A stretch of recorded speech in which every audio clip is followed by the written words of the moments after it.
They slid my ID badge across Mr. Abernathy's polished mahogany desk like it was a coaster someone had spilled cheap beer on.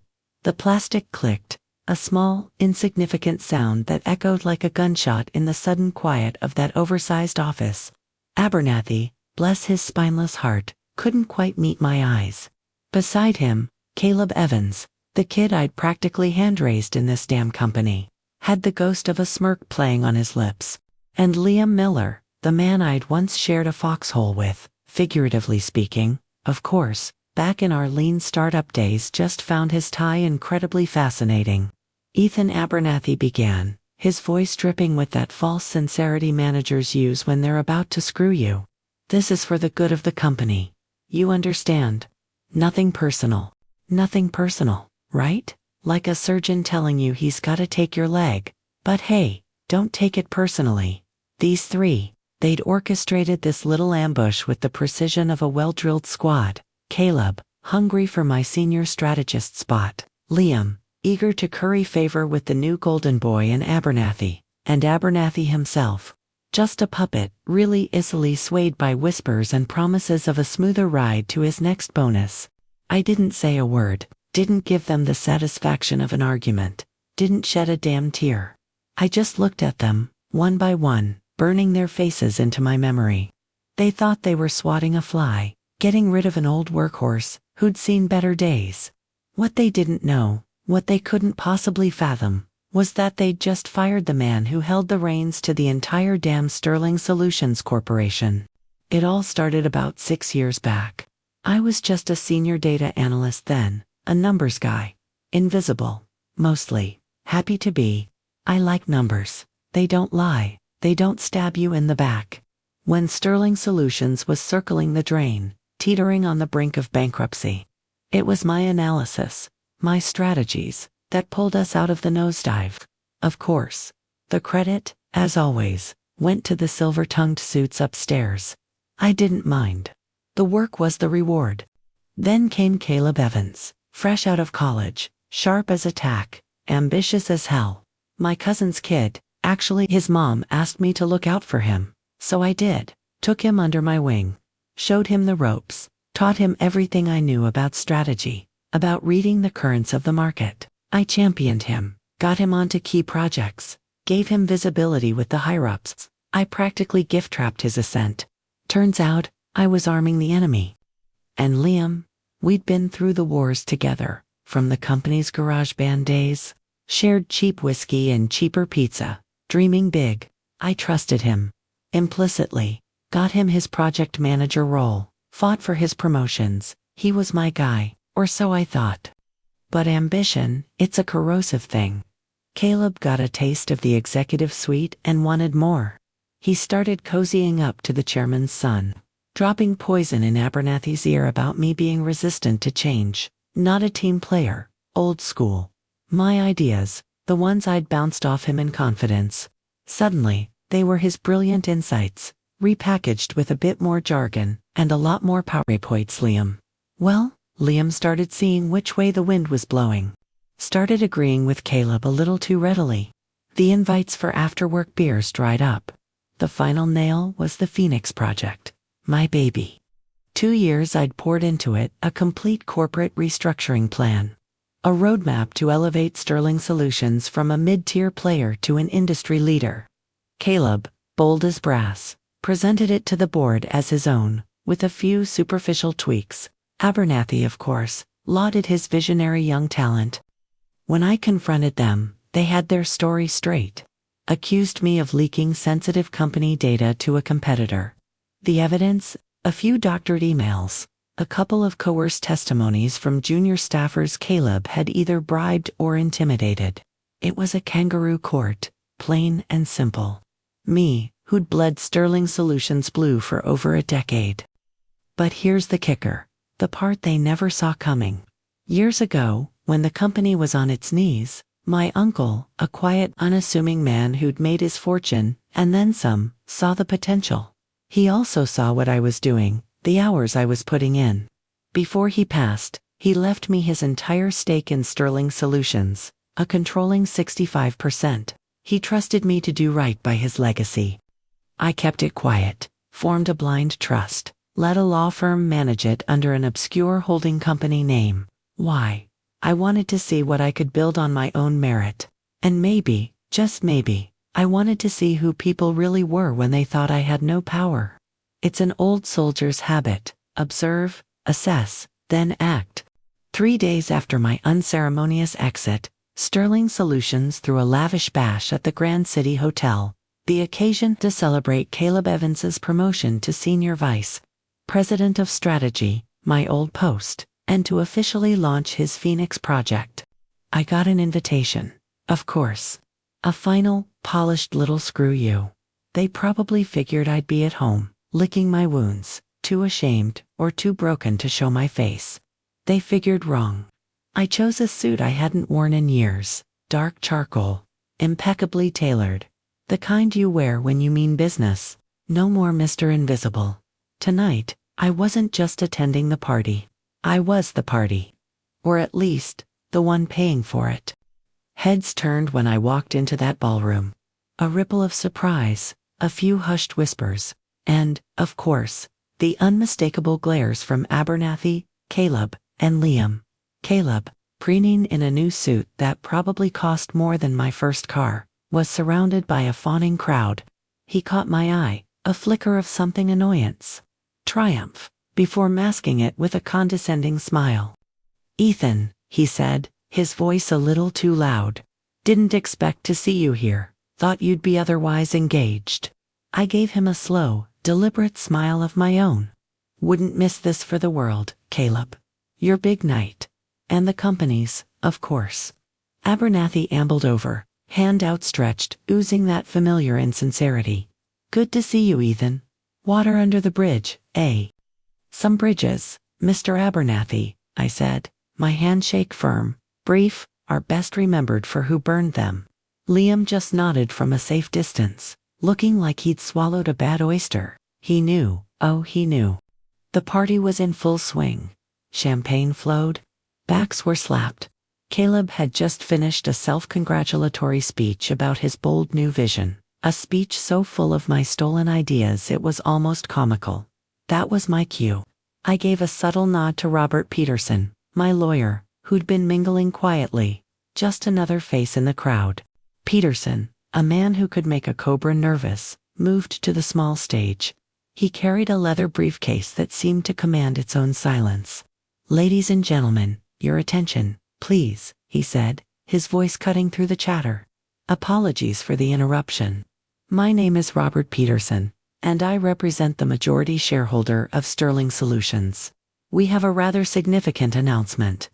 The ballroom went dead quiet. You could hear a pin drop. Caleb and Abernathy exchanged uneasy glances. They didn't know any other majority shareholder besides the public filings and the institutional investors they routinely schmoozed. After a prolonged period of discretionary trust management, Peterson continued, his tone unwavering. "The beneficial owner of 65% of Sterling Solutions has decided to step forward and assume direct operational oversight of this company." A nervous murmur went through the room. Caleb's smile was gone, replaced by a frown of irritation. Abernathy looked like he was about to be sick.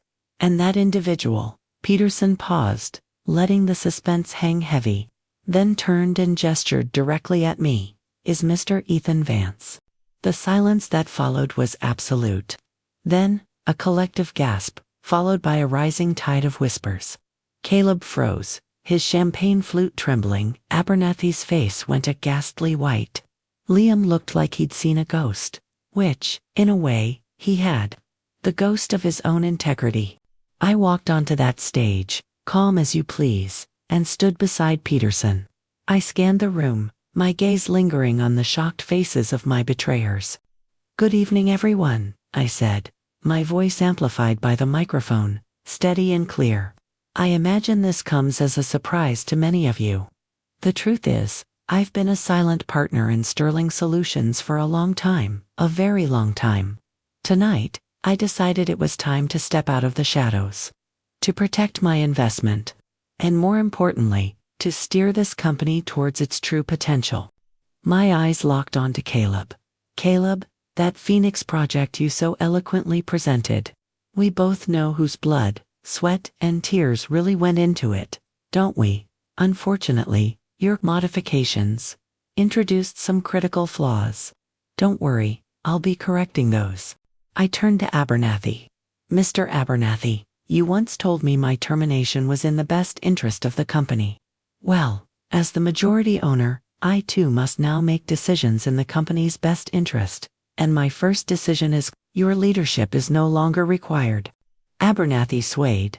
Caleb stammered, no, this isn't possible. You were just an analyst. That's right, Caleb, I was an analyst. An analyst who gave his all, only to be betrayed by those he trusted most. But that changes, starting now. A thin smile touched my lips, and Liam, my old friend, I've been wondering, what's the going rate for loyalty these days? A corner office? A pat on the head from the new boss? Liam just stared at the floor, shame radiating off him in waves. Effective immediately, I announced, my voice ringing with authority. There will be an emergency board meeting. All strategic and personnel decisions are under review. Sterling Solutions is about to turn a new page. A page where deceit, betrayal, and incompetence have no place. The days that followed were a whirlwind. A clean sweep. Abernathy was out before he could clear his desk. Caleb, confronted with irrefutable proof of his intellectual property theft and his conspiracy to defame me, was not only fired, but also slapped with a multi-million-dollar lawsuit from Sterling Solutions for damages related to the Phoenix project. His bold new vision was going to cost him dearly. Liam, in a moment of what I hoped was genuine remorse, came to me, apologized, begged for a second chance. I looked at him, not with anger, but with a profound sense of disappointment. Liam, I said, my voice flat, trust is like a mirror. Once it's broken, you can piece it back together, but you'll always see the cracks. You made your choice, live with it. He was let go, quietly. No lawsuit, just the heavy weight of his own actions. But the fight wasn't over. Caleb, fueled by a potent cocktail of arrogance and rage, wasn't about to go down quietly. He started a smear campaign online, spreading vicious rumors about me, painting me as some kind of corporate raider who'd used underhanded tactics to seize control. He even tried to rally a few disgruntled ex-employees, attempting to hack into Sterling's client databases, intending to sell the information to our competitors. They figured the old man wouldn't be up to speed on cybersecurity. They underestimated me again. Years of crunching data, of seeing patterns, had made me paranoid in all the right ways. One of my first acts as active owner was a complete overhaul of our digital security. Every attempted breach, every unauthorized access, was logged, traced, and documented.